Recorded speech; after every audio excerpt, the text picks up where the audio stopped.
Our next speaker is Emanuela Gussetti from Bielefeld, who is going to tell us about rough path approach to the stochastic Landau-Lifshitz-Gilbert equation. Good morning. Thank you for having me here.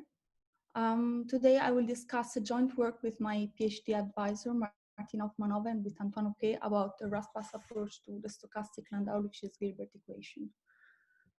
First, I want to speak about the deterministic model. What does the deterministic model describes? The deterministic model describes the magnetization of a ferromagnetic material.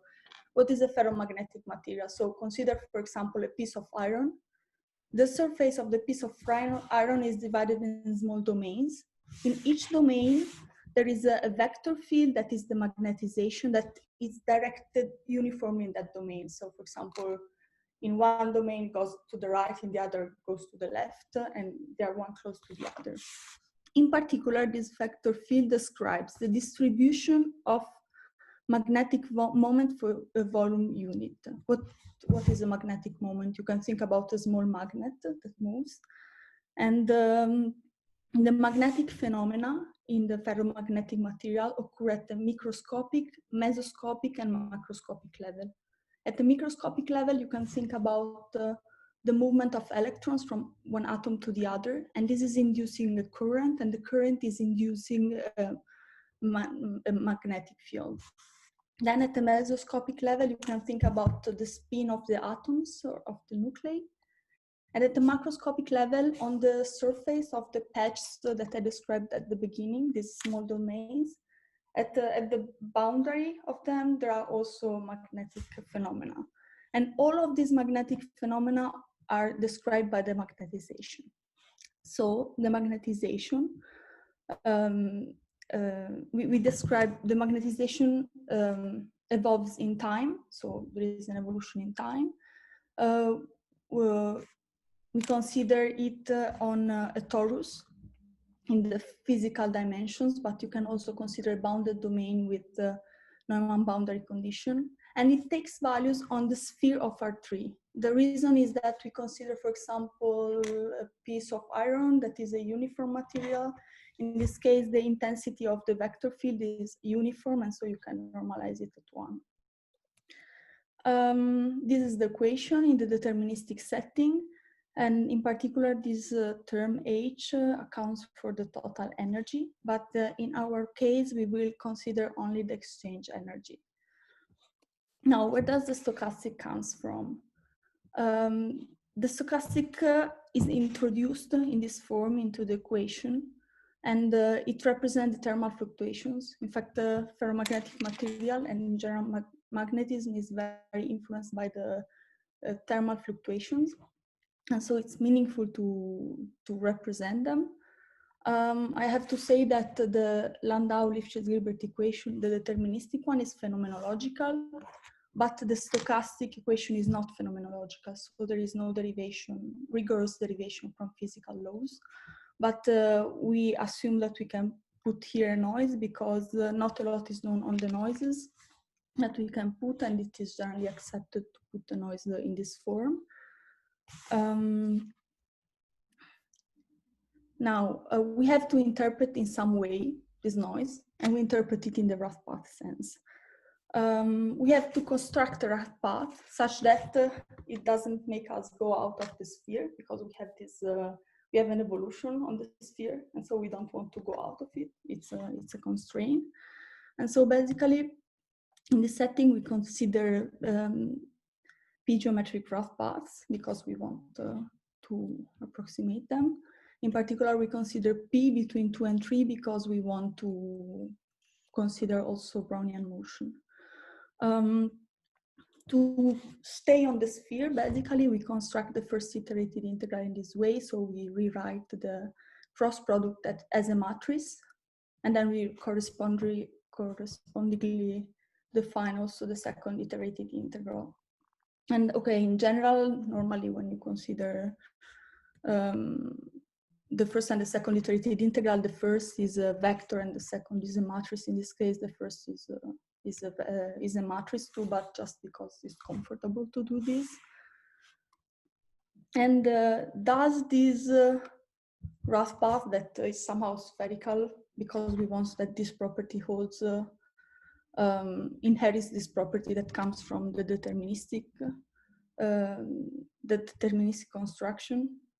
Yes, it does. So we have some kind of product formula, and we see that when we take the square of the equation, at the level of the square of the equation, the noise is vanishing, and also the remainder term.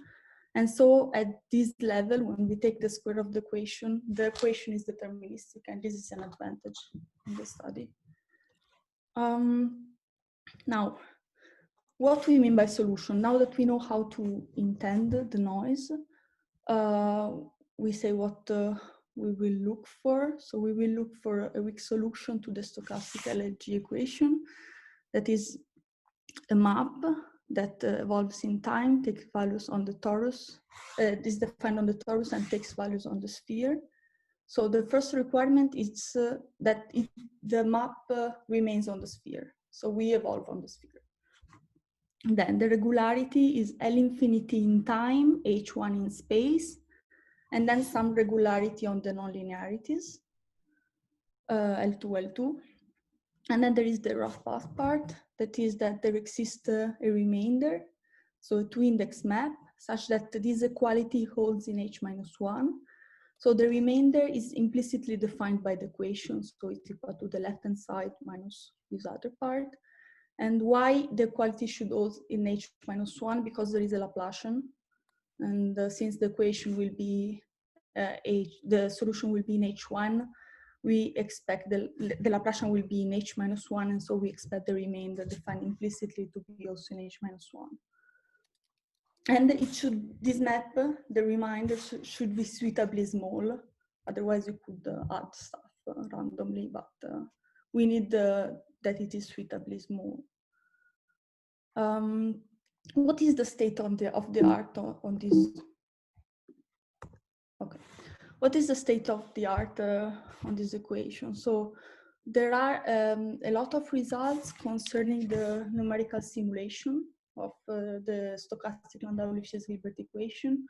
And there is also a book of Bagnas, Proll, and Bresnia, stochastic ferromagnetism, and they really deal a lot with the stochastic equation, but I will concentrate on, let's say, results that are more in our spirit. So the first paper I want to talk about is the paper of Bresnia, Goldis, and Jägeraj. And here they prove uniqueness in 1, 2, and 3 dimension, and they use Galerkin approximation and compactness. The second result is a paper of Bresniak, Mann, and Mukherjee, and here they prove existence and uniqueness in 1 dimension, and the stronger Wong Zakai convergence, of which I will speak later. And how they do it? They use an exponential transform. And in this paper, they also pose some questions. One of the questions is, does the rough path theory of Terry Lyon help in dealing with noises where the exponential transform fails? We are answering to this question saying yes, the theory helps, because in case of multidimensional noise or where the corresponding field is not commutative, we can treat directly the equation without the exponential transform. And yes, so we can positively answer to this question in the case of a noise U cross noise. Recently, this paper of Goldis, Grotowski, and Lee appeared, where they prove existence in 1, 2, and 3 dimension, also with multidimensional noise, so a case where the exponential transform did not work. And basically they extended the method of the exponential transform. Okay, what you normally do is you apply this exponential transform and you go from a stochastic PDEs to a random differential equation. The advantage of our method is that we treat the equation directly with no transform. So we can also inherit more techniques from the deterministic setting, because we can really deal with the drift like in the deterministic setting, and then there is the part of the noise. So it's really like you can split the paper in deterministic part and dealing with the noise part, and this is cool. And With our approach, we obtain existence in 1, 2, and 3 dimension with also multidimensional noise, and nothing changes with our approach. And uniqueness in 1 dimension, and a stronger Wong Zakai convergence according to the one that they get. So let's see a little bit about the proof. First, what are the technical issues? When you deal with Ito integration, you have the Ito formula, but we have to build the product formula because we have to consider the square of the equation because we want it to be in H1. The second technical issue is dealing with the remainder term, and not only with the remainder term of the squared equation, but also with the remainder term of the gradient of the squared equation. And the whole point is that they also depend on the drift, and the drift is nonlinear. So when you want to obtain uniform estimates, you have to absorb the nonlinearity that you have on the right-hand side. So let's say that these are the main technical difficulties. So we start directly with uniqueness, that it's obtained only in 1 dimension, and this is in line with the deterministic results. And to prove it, we do it in a very classical way. So we consider 2 solutions. We take the difference and we want to show that they are the same. So we take the square of the equation, and as I said at the beginning, the sphericity of the noise is such that the noise here is vanishing. And so basically we are in the deterministic setting. And so the proof works the same. And here the point is that you use an interpolation inequality and some Sobolev embedding. And so you see the dimension that appears. It is non-uniqueness in 1 dimension in the deterministic case is proved in Alouche and Soirée. This is a question to the audience. If you know, if there are some examples of non-uniqueness in the stochastic case, well, let me know. Okay, now we can address existence. Existence is done through compactness. And so the first thing that we do is we approximate the noise because we consider the geometric rough path. So we can approximate it. And we consider the solution to the stochastic LLG driven by this approximated noise. And it's not only a solution, it's actually more regular than a solution in the sense that I told before. Regularity good enough such that we can find the uniform bound of the sequence in L infinity H1 and also some bounds for the nonlinearities. This in 2 and 3 dimension. We can do better in 1 dimension because we get also L2 H2 boundedness. And then what we do is we apply the Aubry-Lyon lemma that implies strong convergence of a subsequence in L2 L2 in 2 and 3 dimension, and in 1 dimension in L2 H1. And then you basically close the proof by identifying the limits in the nonlinearities. What I want to stress here is exactly the strong convergence, because this gives us a Wong Zakai convergence. What is a Wong Zakai convergence? You basically say if the noise converge, then also the solution are converging in some topology.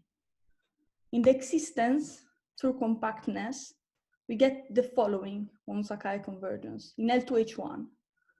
The question is, can we do better? In 1 dimension, we can do better in the sense that this topology becomes L infinity H1 L2 H2. So you get a stronger convergence.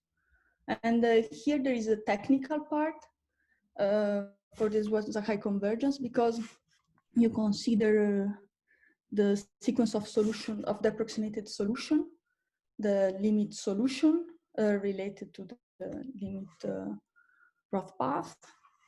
And then what you have to do is to use the product formula to consider the square of the gradient of the difference of the 2 equations. And you have here to note that the rough paths are different because one is the approximation and one is G, and this is different from uniqueness. You have some additional terms in the noise. And then you have to estimate the remainder in order to get this relation that is the L infinity H1, L2, H2 convergence, and get also the continuity of the Ito-Lion map. The estimate of the remainder is done in the following way. So you define Z to be the difference of the two, of the approximation and of the derivative of, okay, the two derivatives, approximated and not approximated. You consider the remainder that is defined implicitly by the equation. So here is the drift associated with the squared equation, and here are some noises, and the noise depend not only on G and on its approximation, but also on the derivatives. So actually we need the noise to stay H1. And now, by means of the Sowing lemma, we obtain the following estimate. And what I want to stress here is that the technical part is that we need this to get a convergence. So the terms that we get should converge. And here are the nice terms that are converging easily because it's the noise. And here there are the drifts, but not only the drift of the equation itself, but also the mixed drift. So the drift associated with the equation of Z and the derivative of the equation of Z, and the drift for the equation of Z squared.